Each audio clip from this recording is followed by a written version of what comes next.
Welcome to the 40th episode of the Tertius Times podcast. Today is Friday, October 15th, 2021.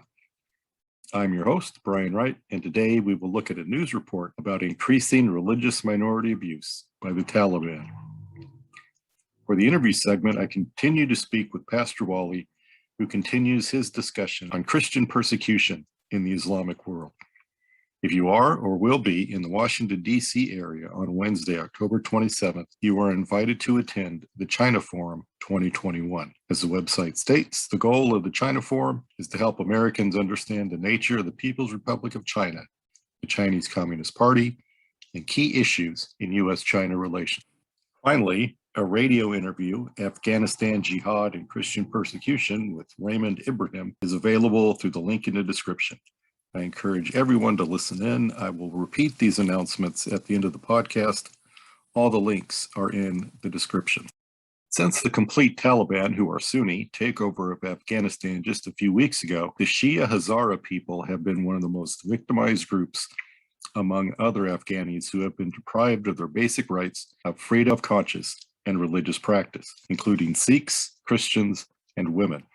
According to Minority Religions See Rapid Decline Under Taliban Control, U.S. rights officials say, October 6, 2021, from the Washington Times. Violating earlier promises that minorities would be respected based on recent findings released by USER, the U.S. Commission on International Religious Freedom. Making up about 9% of the population, the Hazara are one of many minority religious communities facing, quote, near extinction, unquote, by the Taliban. Most of its leaders today were also with the Jihadi group in the 1990s when it previously terrorized the country. Nadine Mienza, USERF chairwoman, stated, quote, the outlook for Afghan religious minorities, as well as Afghans who do not agree with the Taliban's interpretation of Islam, is alarming, unquote. For example, in May, the Taliban bombed a high school, killing dozens of female Hazara students. An Amnesty International report stated that 13 ethnic Hazaras were killed by the Taliban on August 30th. In September, the Taliban reinstated its violent Ministry for the Propagation of Virtue and the Prevention of Vice, since it was disbanded in 2001. It was pointed out that the U.S. and its allies should withhold financial aid and seek diplomatic means to pressure the Taliban to be more tolerant and show more respect of religious minorities. The loss of international support may force changes in the country. Pray for Afghanistan, particularly for those who belong to one of the many different religious minorities, that they would be protected. Pray especially for the Hazara, Sikhs, and Christians in that regard. In addition, pray for the few Christians who still remain in the country, that their light would shine brightly throughout Afghanistan and affect the nation in powerful, positive, and permanent ways. Pray for the women of Afghanistan that they would be allowed to continue their educational pursuits and experience real freedom, something that is teetering on the brink today. Pray for the Taliban that they would be brought to see who they truly are, not as some type of brave warriors of God, but craven henchmen whose real purpose is to destroy.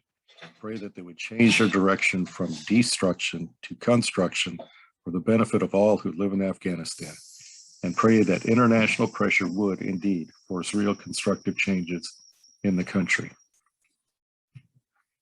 And now let's rejoin the interview with Pastor Wally. Last week he was telling us of his life and how he found his way led by God to Saudi Arabia and his life as a missionary in the heart of the Middle East, as well as his life and ministry after expulsion from the kingdom. Today, he continues his discussion focusing on Islamic persecution of Christians. You know, they've been there for a long, long time. But the truth is this, that many people don't realize. Muhammad did not start out as a Muslim. He was not a Muslim. You know, he was a person who was a pagan. Right. He was an idolater. You know, he was friends with many Jews. He actually respected the Jewish religion, you know, and he learned a lot from the Jewish traditions and the teachings of the Torah, the Old Testament. And that's where he began to use many of what he learned from the Jews when he started the religion called Islam. Okay. He started out friends with many of them. Right. Eventually, when he had Islam, he forced Islam upon them, and those who refused were immediately put to the sword. So Muhammad was a conqueror. He was a person of the sword. Right. So he was born in Mecca, okay, and he advanced. His own tribe in Mecca kicked him out. They didn't like his new teaching about this new religion of Islam because they were very conservative. They have other gods. They were idolaters. Right. So he was heartbroken. He left Mecca. He went to the next major city. Closest one was at the time was Medina. It was in Medina where he raised his first Jihad warriors. And the first order was to return to his birthplace to enforce Islam and to kill anyone who would not submit to Islam. So that's what he did. So he started to spread Islam with the sword. Okay. And he would order them to put to death anyone who refuses to submit to Islam. Now, Islam, in its true sense, means submission to the will of Allah. It's a life of submission to the will of Allah, to the ways of Allah, to the Prophet Muhammad. Okay, that's the original meaning of Islam. Okay, and so his followers ran with that from that day to this day. That's why if you find a fanatical Muslim like the ISIS, the Taliban, the ones in Africa, and so on, the ones in India, these are the true Muslim people. Okay, Arabia tried to be the guardian of this kind of faith for many centuries. Okay, and because of that, when I was still there, Arabia implemented these rules, and they were strongly opposed to anyone who is not a Muslim. That's why I became a target. Yeah. They were friendly to me because they found my services needful to them. So they hired many foreign workers. It started with Arabia, and then the other Arab nations with oil began to follow the same style. Okay, now they have like millions of foreign guest workers, littered through the Muslim world. But that was the initial reason why. As a matter of fact, when I was there, they told me that they prefer hiring Christians than Muslims. Because really? Yeah, this is true. The Muslims, they said, are not trustworthy. Oh, wow. That they are corrupt. From the lips of their fellow Muslims. From their own lips, they told me that Christians are trustworthy. They are dependable. They are honest and sincere. So what can you imagine that? They know that with their own eyes and with their own experience, and yet they remain loyal to the tenets of Islam. Isn't that crazy? Yeah. But anyway, you recall 9/11, it was known then, became spread news, it spread as a news worldwide that 15 of the plane hijackers were born in Saudi Arabia. Right. In other words, Arabia really was the breeding ground for fanatical people in Islam. But I'll tell you this, Iran is different from Arabia. Iran is a Shiite Muslim nation. Yes. Arabia is a Sunni Muslim nation. Here's the difference.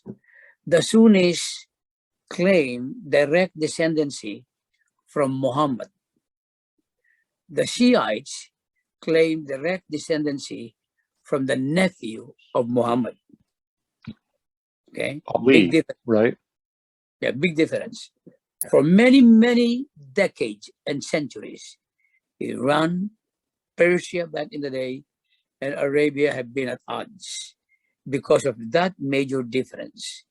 So Iran began the Shiite, and Arabia continued with the Sunni branch of Islam. Right. These two are at odds to this day. We will leave the interview there and pick it up again Monday, where Pastor Wally will continue to share his thoughts on Christian persecution in an Islamic context. As I mentioned at the beginning of the podcast, if you are or will be in the Washington, D.C. area on Wednesday, October 27th, you are invited to attend China Forum 2021. Again, as the website states, the goal of the China Forum is to help Americans understand the nature of the People's Republic of China, the Chinese Communist Party, and key issues in U.S.-China relations. And again, be sure to listen to radio interview, Afghanistan, Jihad, and Christian Persecution with Raymond Ibrahim. All the links are in the description.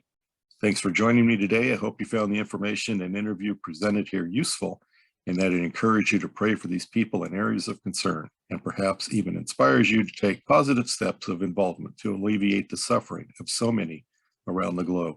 Continue to pray for those mentioned today as you are led. Finally, pray with me that God's peace, eternally beyond our comprehension, guard the lives of all those who follow Christ and flow outward to bring that peace to all the world.